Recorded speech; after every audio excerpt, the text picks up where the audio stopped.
योग के 3 प्रमुख मार्ग हैं: ज्ञान योग, भक्ति योग और कर्म योग। मनुष्य को अपनी बुद्धि, स्वभाव और योग्यता के अनुकूल इनमें से कोई एक चुन लेना चाहिए।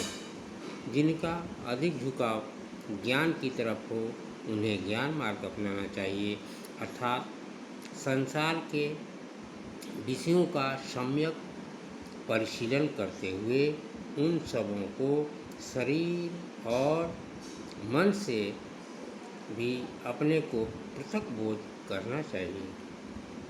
जो भाव प्रधान है, जिसके लिए भक्ति योग है, अर्थात श्रद्धा और भक्तिपूर्वक ईश्वर की उपासना में रत रहना, इस मार्ग से भी अधिक साधक मुक्ति प्राप्त कर सकता है।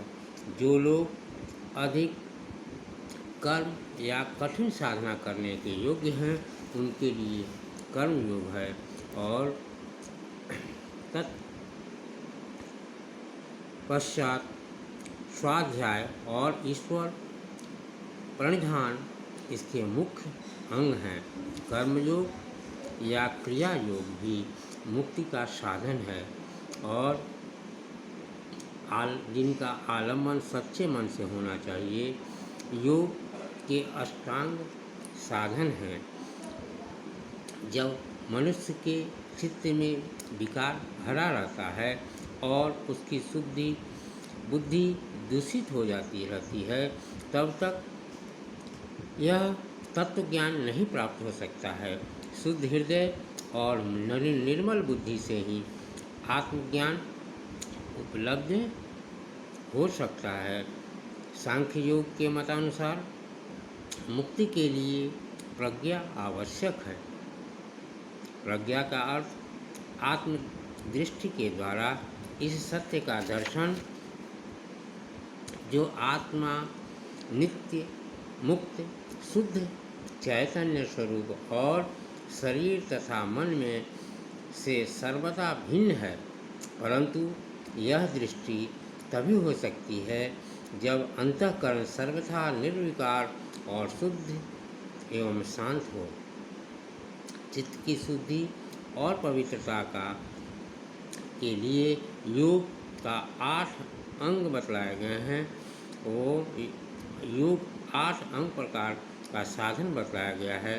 पहला है यम, दूसरा है नियम, तीसरा आसन, चौथा प्राणायाम, पांचवा प्रत्याहार, छठा धारणा और सातवां ध्यान, आठवां है समाधि।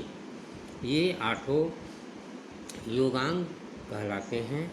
योग का प्रथम अंग है यम। इसमें निम्नलिखित अंग हैं। ये जो यम है, यम जो नियम है, उसमें पहला है अहिंसा और किसी जीव को किसी प्रकार का कष्ट नहीं पहुंचाना, यही अहिंसा है। दूसरा है सत्य, अर्थात किसी भी तरह का झूठ नहीं बोलना चाहिए। तीसरा है अस्तेय, अर्थात चोरी नहीं करना। चौथा है ब्रह्मचर्य, यानी विषय वासना की ओर नहीं जाना। पांचवा है अपरिग्रह, अर्थात लोभवश अनावश्यक वस्तुओं का ग्रहण नहीं करना। ये सब साधन हमें सर्वविदित हैं, अतः इनका विशेष व्याख्या आवश्यक नहीं है। तथापि योग में इसकी विस्तृत चर्चा की गई है और योगी के लिए इसका साधना अत्यावश्यक है, क्योंकि मन को सबल बनाने के लिए शरीर को सबल बनाना आवश्यक है और काम, क्रोध, लोभ आदि विकारों पर विजय प्राप्त करना भी आवश्यक है। उनका मन या शरीर सबल नहीं हो सकता है। इसलिए जब तक मनुष्य का मन पाप वासनाओं से भरा और चंचल रहता है, तब तक किसी भी विषय पर चित्त एकाग्र नहीं रह सकता। इसलिए योग या समाधि के साधन को सभी आसक्तियों और कुप्रवृत्तियों से विरत होना आवश्यक है। योग का दूसरा अंग है नियम या सदाचार का पालन करना। इसके लिए निम्नलिखित अंग हैं। पहला है शौच, बाह्य शुद्धि और शारीरिक शुद्धि, जैसे स्नान और पवित्र भोजन के द्वारा। अभ्यंतर शुद्धि अर्थात मानसिक शुद्धि, जैसे मैत्री, करुणा, मुदिता आदि के द्वारा। दूसरा है संतोष, अर्थात उचित प्रयास से जितना भी प्राप्त हो उसमें संतुष्ट रहना। तीसरा है तप, जैसे सर्दी गर्मी सहने का अभ्यास, कठिन व्रत का पालन करना। चौथा है स्वाध्याय, नियम पूर्वक धर्म ग्रंथों का अध्ययन करना। पांचवा है ईश्वर प्रणिधान, ईश्वर का ध्यान और उन पर अपने को छोड़ देना, समर्पित करना। आसन शरीर का साधन है। इसका अर्थ है शरीर को ऐसी स्थिति में रखना जिससे निश्चल होकर के सुख के साथ देर तक रह सकें। नाना प्रकार के आसन बताए गए हैं, जैसे पद्मासन, वीरासन, भद्रासन, सिंहासन, शीर्षासन, गौरासन, मयूरासन और शवासन आदि। इनका ज्ञान सिद्ध गुरु से ही प्राप्त करना चाहिए।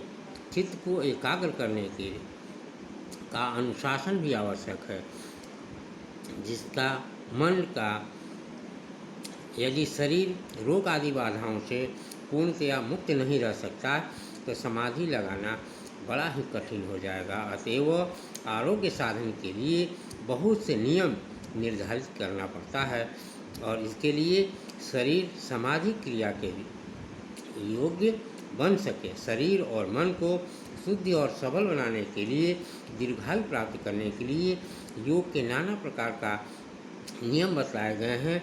योगासन शरीर को निरोग तथा सबल बनाने के लिए उत्तम साधन है। उन आसनों के द्वारा सभी अंगों, विशेषतः स्नायु मंडल, इसके द्वारा बस में किए जा सकते हैं। वे मन में कोई विकार उत्पन्न नहीं हो सके। प्राणायाम का अर्थ है श्वास का नियंत्रण। इस क्रिया में 3 अंग होते हैं। पहला है पूरक, पूरा श्वास भीतर खींचना को पूरक कहते हैं। दूसरा है कुंभक, श्वास को भीतर रोकना। और तीसरा है रेचक, नियम विधि से श्वास छोड़ना। इस क्रिया का ज्ञान सिद्ध गुरु से ही प्राप्त करना चाहिए। श्वास के अभ्यास से हृदय पुष्ट होता है और इससे बल मिलता है। इसे चिकित्सा विज्ञान भी स्वीकार करता है। योग इस दिशा में भी आगे बढ़ता है और चित्त एकाग्र या साधना के लिए प्राणायाम का निर्देश करता है, क्योंकि इस प्राणायाम के द्वारा शरीर और मन में दृढ़ता आती है। जब तक श्वास की क्रिया चलती है तब तक चित्त भी उसके साथ चंचल रहता है। जब श्वास वायु की गति स्थगित हो जाती है तब मन निष्पन्द या स्थिर हो जाता है। इस तरह प्राणायाम के अभ्यास से योग बहुत देर तक अपनी सांस रोक सकता है और समाधि की अवधि बढ़ा सकता है। प्रत्याहार का अर्थ है इंद्रियों को अपने अपने बाह्य विषयों से छोड़कर, खींचकर हटाना और उन्हें मन के बस में रखना। जब इंद्रिय पूर्णतः मन के बस में आ जाती हैं तब स्वाभाविक विषयों से हटकर मन की ओर लग जाती हैं और इस अवस्था में आँख कान के सामने सांसारिक विषय रहते हुए भी सब देख सुन नहीं सकते और रूप, रस, गंध, शब्द या स्पर्श का कोई भी प्रभाव मन पर नहीं पड़ता है। यह अवस्था बहुत कठिन है यद्यपि यह असंभव नहीं है, इसलिए अत्यंत दृढ़ संकल्प और प्रौढ़ इंद्रिय निग्रह की साधना आवश्यक है। उपयुक्त 5 अनुशासन यम, नियम, आसन, प्राणायाम और प्रत्याहार बहिरंग साधन कहलाते हैं और शेष 3 धारणा, ध्यान और समाधि अंतरंग साधन कहलाते हैं, क्योंकि इनका योग समाधि से सीधा संपर्क है। धारणा का अर्थ है चित्त को अभिष्ट विषय पर जमाना। यह विषय बाह्य पदार्थ भी हो सकता है, जैसे सूर्य या किसी देवता की प्रतिमा, और अपना शरीर भी, जैसे अपनी नाभि या भौं पर मध्य भाग में किसी विषय पर दृढ़तापूर्वक चित्त को एकाग्र करने की शक्ति ही योग की असल पूंजी है और इसी को सिद्ध करना समाधि की अवस्था तक पहुंचा सकता है। इति